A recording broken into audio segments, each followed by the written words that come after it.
صلى الله على محمد صلى الله عليه وسلم.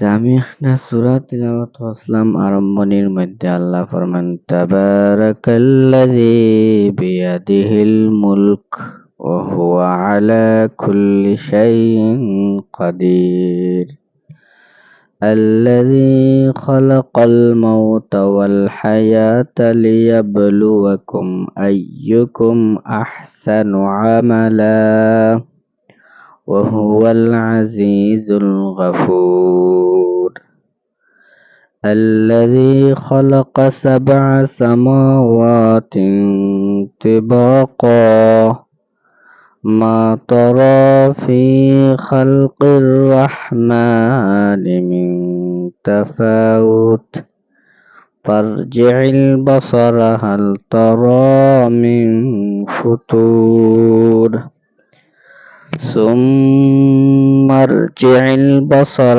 كرتين ينقلب إليك البصر خاسئا وهو حسير صدق الله العظيم. যে আল্লাহ তাবারাকা ওয়া তাআলা এই সূরার মধ্যে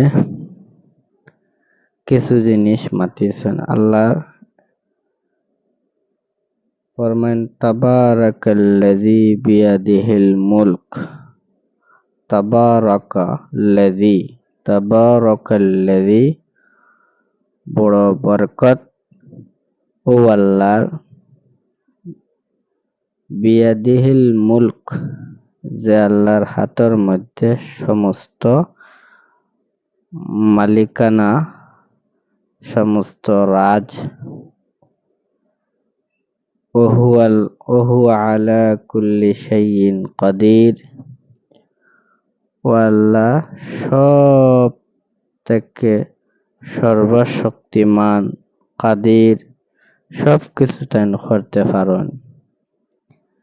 আল্লাযী খালাকাল মাউতা ওয়াল হায়াতা লিয়াবলুয়াকুম আইয়ুকুম আহসানু আমালা। যে আল্লাহ আল্লাযী খালাকাল মাউতা ওয়াল হায়াতা, যে আল্লাহ তাবারাকা ওয়া তাআলা মউত এবং জীবন দুইটাই আল্লাহ সৃষ্টি করছেন। লিয়াবলুয়াকুম তোমাতানরে পরীক্ষার লাগি, আইয়ুকুম আহসানু আমালা তোমাতানের মধ্যে সে উত্তম কাজ করে। আল্লাযী খালাকাল মাউতা ওয়াল হায়াতা লিয়াবলুয়াকুম আইয়ুকুম আহসানু আমালা। যে আল্লাহ তাবারাকা ওয়া তাআলা বানাইছেন মউত এবং জীবন, লিয়াবলুয়াকুম তোমাতানরে পরীক্ষার লাগি, আজমানির লাগি, আইয়ুকুম আহসানু আমালা তোমাতানের মধ্যে সে ভালো কাজ করে। ওয়া হুয়াল আজিজুল গফুর, আল্লাহ তাবারাকা ওয়া তাআলা জবরদস্ত বখশনে ওয়ালা, মাফ করনে ওয়ালা, ক্ষমাশীল।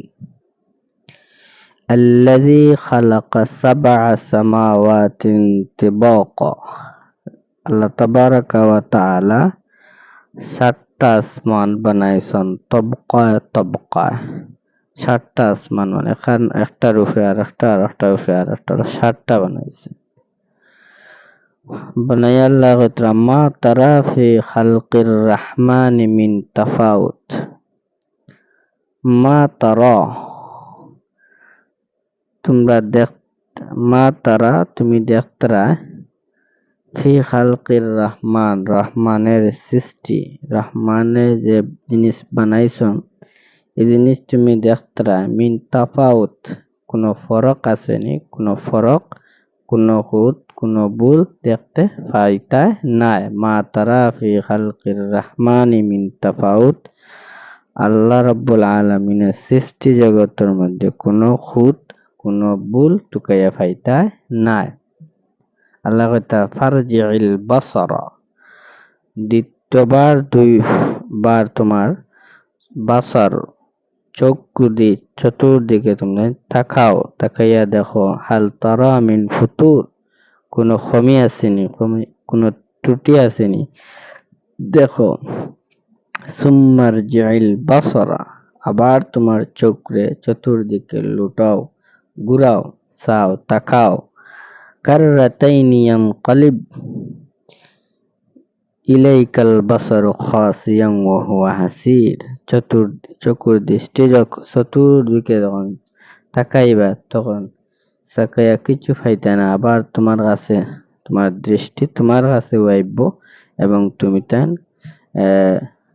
পেরেশান হয়ে যাবা, তুমি তেন হেরান হয়ে যাবা, ব্যর্থ হইয়া ফিরিয়া আসবো তোমার যেন চকুর দৃষ্টি দেখা হইলে রহমানের কোনো ভুল পাইতে না, ত্রুটিও পাইতে না।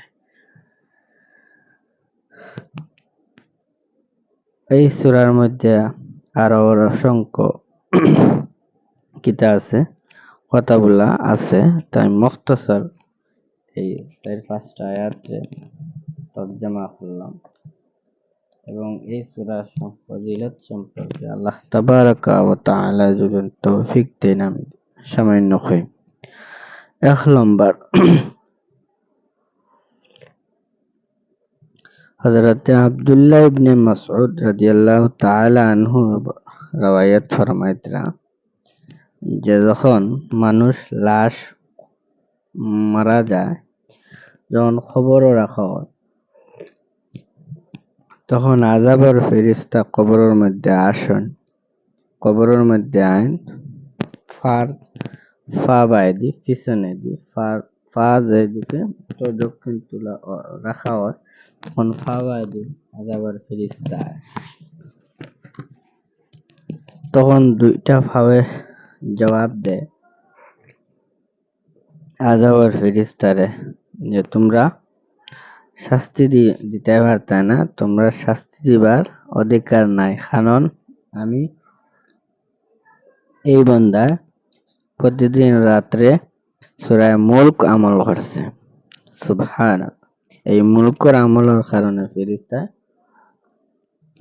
আযাব দিন না, ঘুরিয়ে যায়। এরপরে এই বান্দার মাথা ব্যথা কি আযাবের ফেরেশতা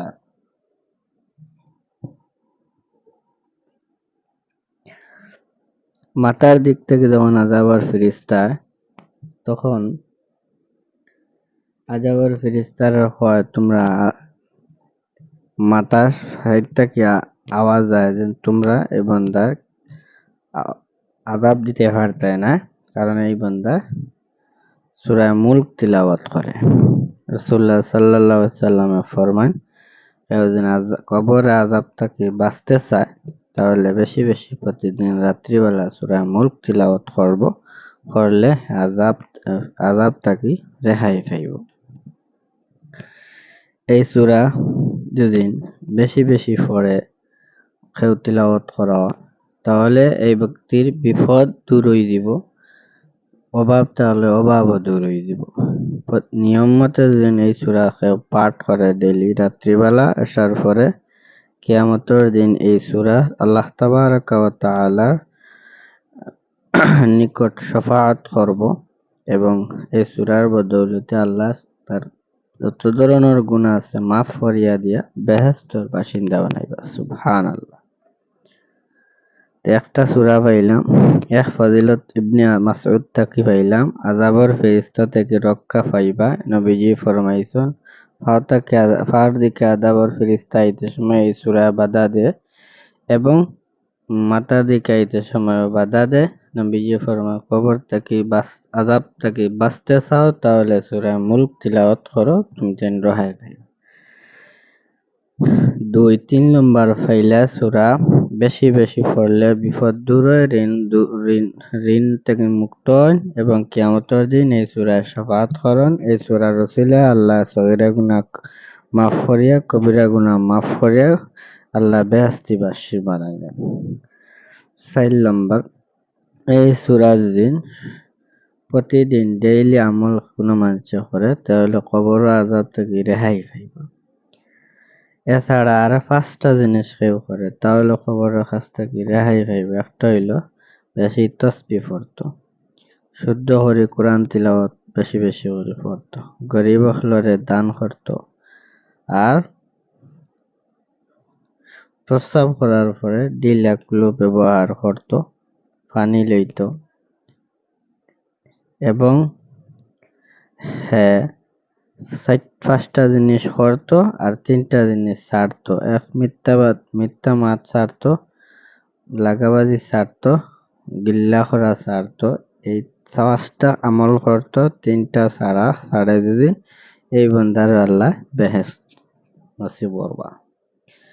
আল্লাহ তাবারাকা ওয়া তাআলা আমরা সকলরে এই সূরার যে ফজিলত গুলা আছে সারা আমরা যেমন নসিব হয়, কবরের আযাব থেকে আমরা রক্ষা পাই, যার কারণে আমরা আজ তাকিয়া প্রতিদিন রাত্রে এশার পরে এই সূরাটা আমরা নিয়মিত তিলাওয়াত করতাম, যে সূরা দ্বারা আল্লাহ মাফ করে দিতা, সগীরা গুনাহ মাফ করে দিতা, কিয়ামতের দিন শফাআত করত এবং সর্বদা তাসবিহ পড়তাম, কোরআন তিলাওয়াত করতাম, গরীবকে দান করতাম, পাক পবিত্রতা থাকতাম, আর 3টা জিনিস ছাড়তাম, মিথ্যামাত ছাড়তাম, চুগলখড়ি ছাড়তাম, গীবত ছাড়তাম।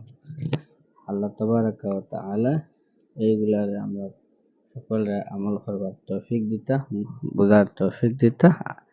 আল্লাহ তাবারাকা ওয়া তাআলা এর মধ্যে যা কিছু সওয়াব আতা ফরমাইবা, খাস করে আমরা মুর্দাগান কবরের মধ্যে পৌঁছাইয়া দিতা। আর আমরা ওখানে শেষ করলাম। ওয়া আখিরি দাওয়ানা আনিল হামদুলিল্লাহি রাব্বিল আলামিন। আসসালামু আলাইকুম ওয়া রাহমাতুল্লাহি ওয়া বারাকাতুহু।